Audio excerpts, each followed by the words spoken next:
Dear Mother,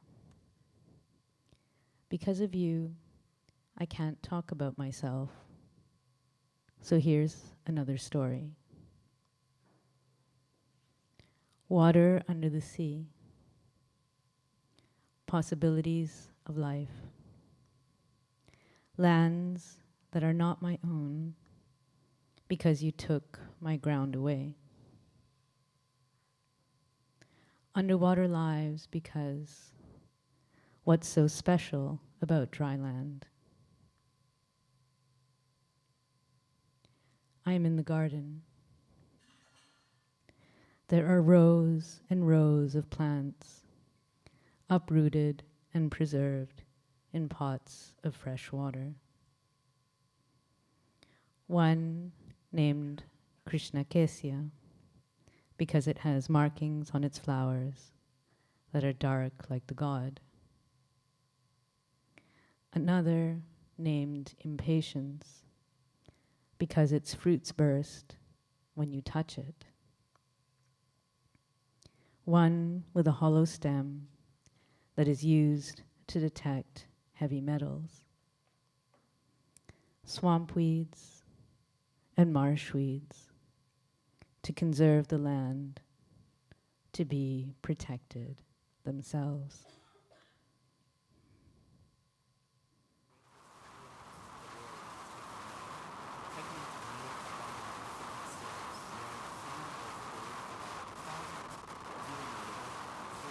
When we enter the lab, I'm asked to take my shoes off, so I walk barefoot.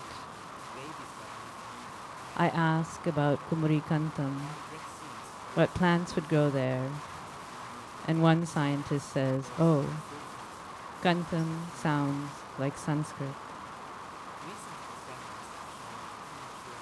But in their gardens, I see a forest of trees that represent the birth stars, Nakshavratna. That is, 27 nakshatras of Indian astrology. 27 stars, 27 trees. Stars and trees. Occult astral spirits. Dogon cosmologies.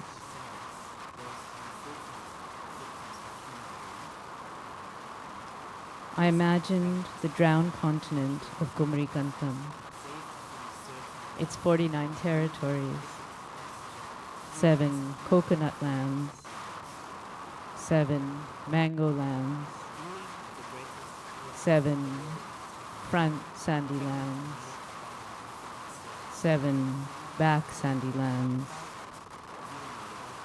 7 hilly lands, 7 coastal lands, 7 dwarf palm lands.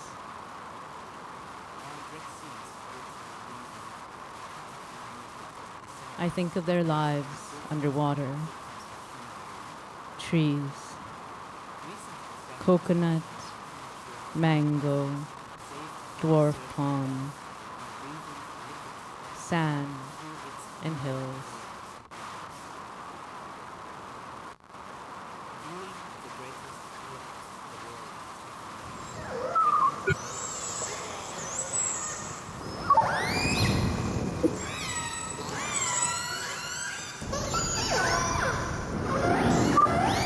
In fact, the fairies had turned Tom into a water baby. A water baby? You've never heard of a water baby? Perhaps not. That's the very reason why this story was written.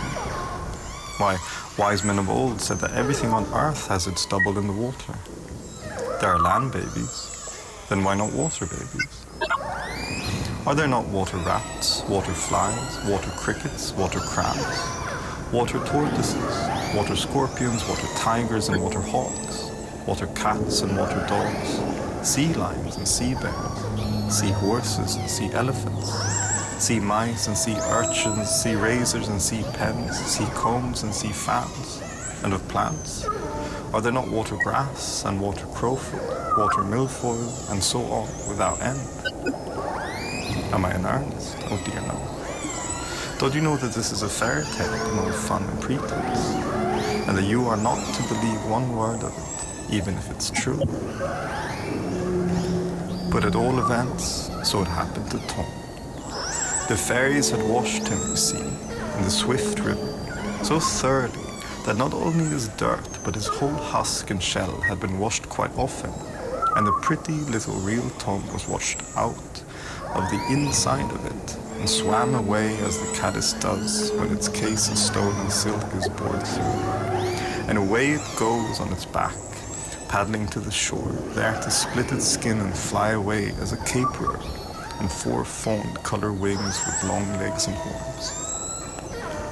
They are foolish fellows, the caperers, and fly into the candlelit night if you leave the door open.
In 1997, the National Oceanic and Atmospheric Administration discovered a very powerful ultra-low frequency sound that they called the bloop.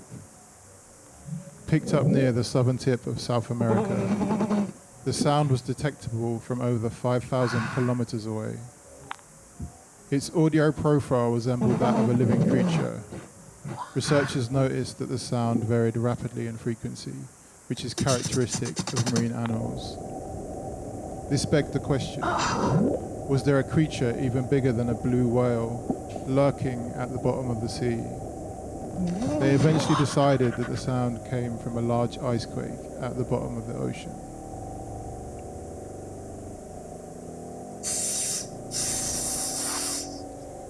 In 2008, M. Norbizi Philip published Song, a cycle of poems marking the massacre of enslaved men and women thrown from the slave ship Song in 1781. All the poems draw from the 2-page document surviving the Gilbert v. Gregson court case, the insurance claim made in court after the jettison. In this poem, the word water is splintered across the length of the page. And under a line at the bottom of the page is a list of imagined names of the enslaved thrown overboard. When performed, the word water is stretched out. Philip pulls the word to its breaking point. It sounds like she is drowning. In pronouncing the word water, water becomes both the subject and the object of drowning. It is painful and violent.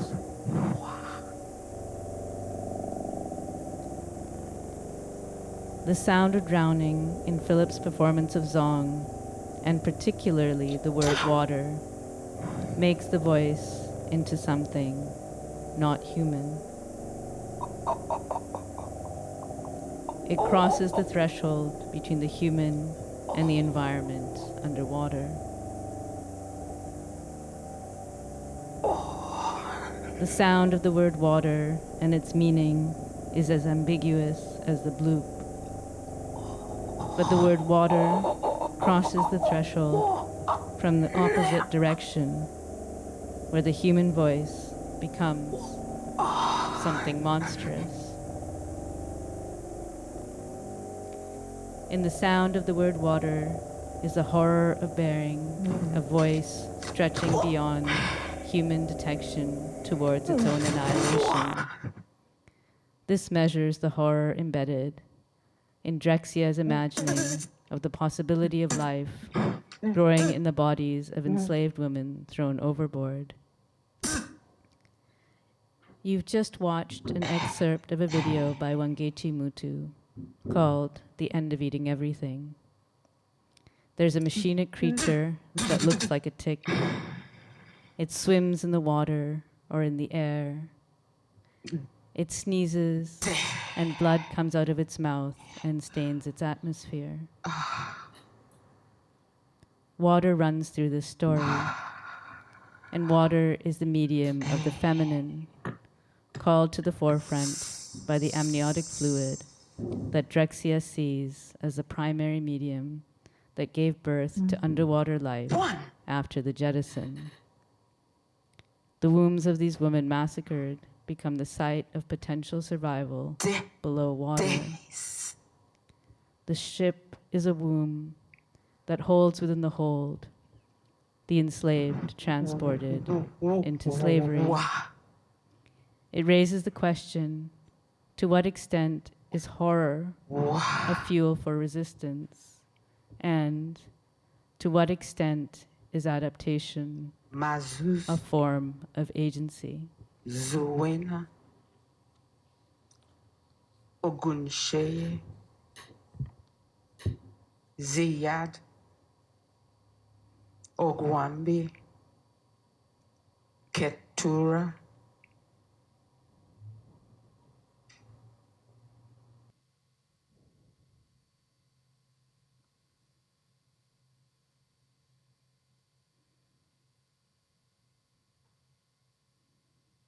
Amate parani tori kanthe nilem kanthe nilem ekla ghate roibonago. Dear Mother, I know your horror at the past is sincere, but it forced me to find security elsewhere. It's like a plant that has been damaged near the root, having to grow in another direction. I'm on a boat in the mangroves on the coast. Trees and seas. I asked the guide about the fish. He lists names in a language I don't speak. The Chambeli, the Malan, the Etta. We are both speaking in a second tongue. He says it is rainy season, so there are only a few birds still here. The Nirkaka, the Iranda, the Koku, eagles, the African. The African, I ask. Yes, he says, the white one over there.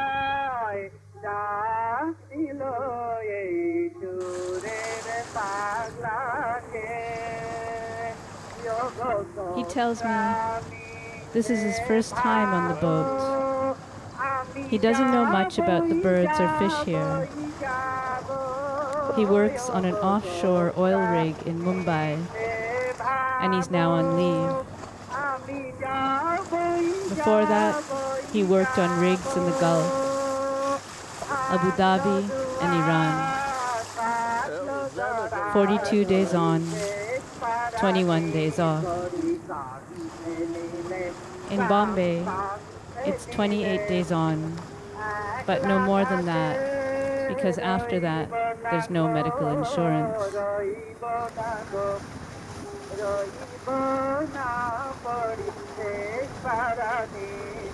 We pass a small hut with a roof made of blue tarp near the shore, a coconut tree overhead.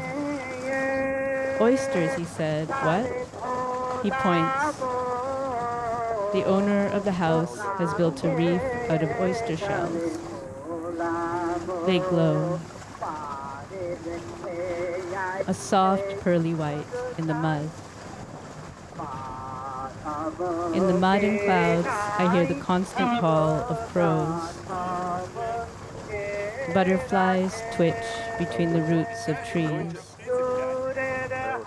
There are saplings planted in the water, each one carefully tied with twine to a wooden stake.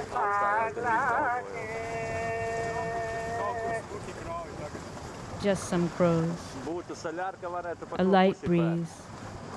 Here, I feel calm and quiet. The brackish mud, the mosquitoes at bay.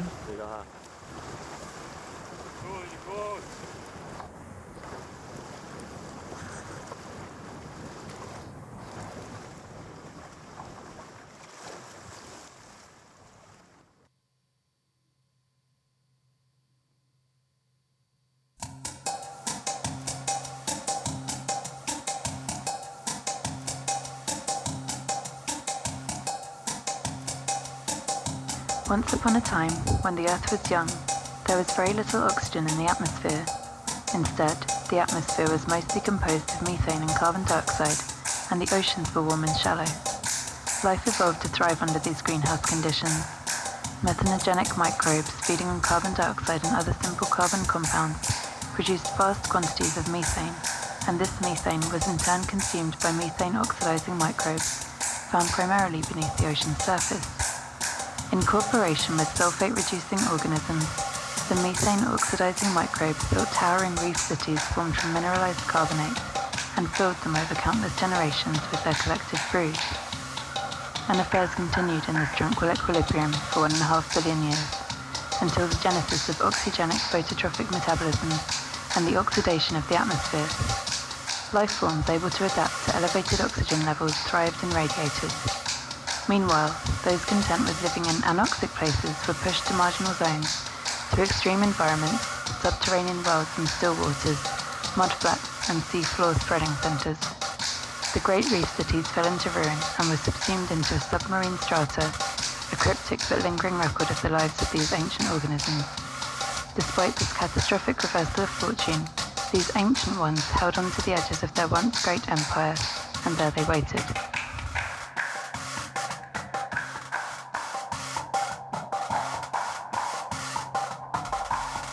New era of climate change reality as emissions hit symbolic threshold.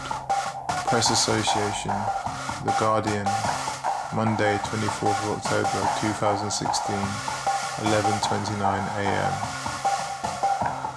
The world is in a new era of climate change reality, with carbon dioxide in the atmosphere reaching a symbolic threshold which will not fall below for many generations, scientists have said. In 2015, for the first time, carbon dioxide levels in the atmosphere were at 400 parts per million on average across the year as a whole, the World Meteorological Organization's annual greenhouse gas bulletin reveals. It will not dip below the 400 ppm mark again for many generations, the experts said. Mediterranean smuggler arrested for throwing dead body to sharks. Nick Squires, Telegraph, 14th of April, 2015, 8:21 p.m. The body of a migrant who died in a boat crossing the Mediterranean was was thrown to sharks by a human trafficker. Several large species of shark live in the Mediterranean, including hammerheads, great whites, mako sharks, and blue sharks. Of the 47 species found in the Mediterranean, 15 are considered potentially dangerous to humans. In a statement, police in Ragusa said he most likely died after inhaling diesel fumes and was thrown into the sea. 17 migrants die of asphyxiation in Mediterranean smuggling boat. Nick Squires, Telegraph, 22nd of July 2016, 10:16 a.m.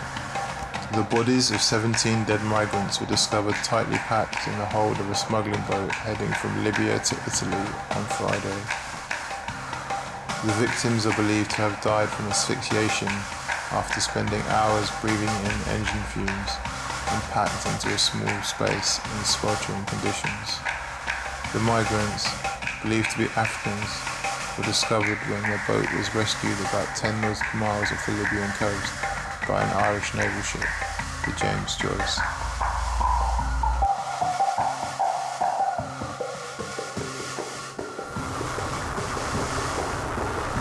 Italy is killing refugees with kindness. The Mare Nostrum policy has acted as a magnet for boat people. The crisis is only growing. Nicholas Farrell, The Spectator, 6th of September 2014. The next time you eat a fish from the Mediterranean, just remember that it may well have eaten a corpse. As the Italian author Aldo Bussi told the press just the other day, I don't buy fish from the Mediterranean anymore for fear of eating Libyans, Somalis, Syrians, and Iraqis. I'm not a cannibal, and so now I stick with farmed fish, or else Atlantic cod. Personally, I prefer my fish natural, fattened on drowned human flesh. But there you go. I take the point. Meanwhile, in the Mediterranean, thousands die crossing from North Africa to Italy in flimsy, unseaworthy vessels. A ticket, they say, costs between 1,000 and 2,000 euros.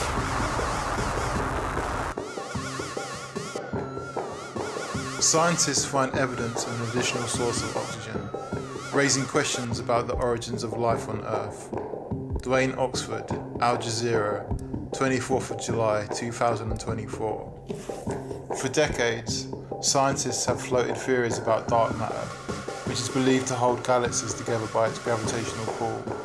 The enigma of dark matter continues, and now scientists have discovered what they call dark oxygen on the ocean's floor.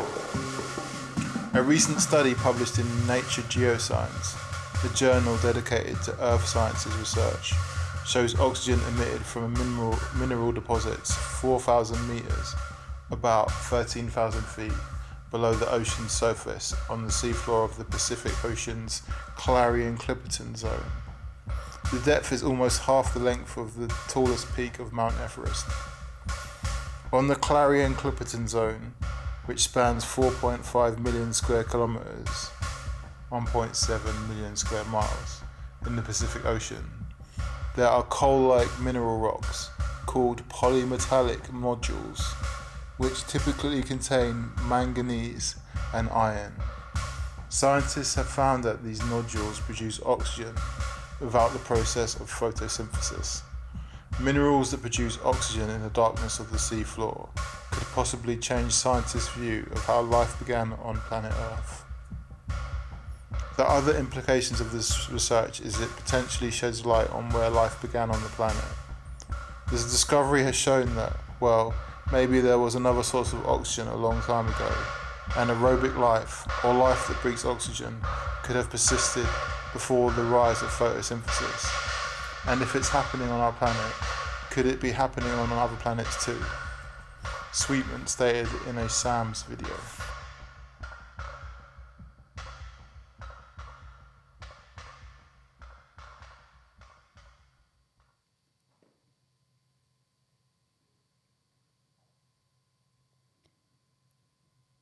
Dear Mother, we travel in a spiral. I write this letter to you because there's no point in speaking. The quickest way between 2 points is lost. I can't tell you this story without this digression. Or maybe the devil is in these details. Water, mud, rain, ruins.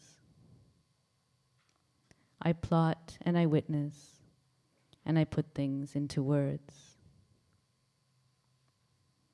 And words fail me.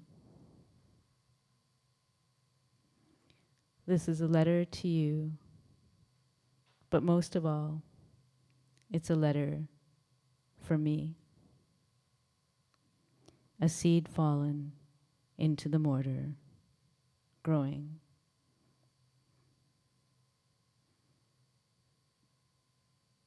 La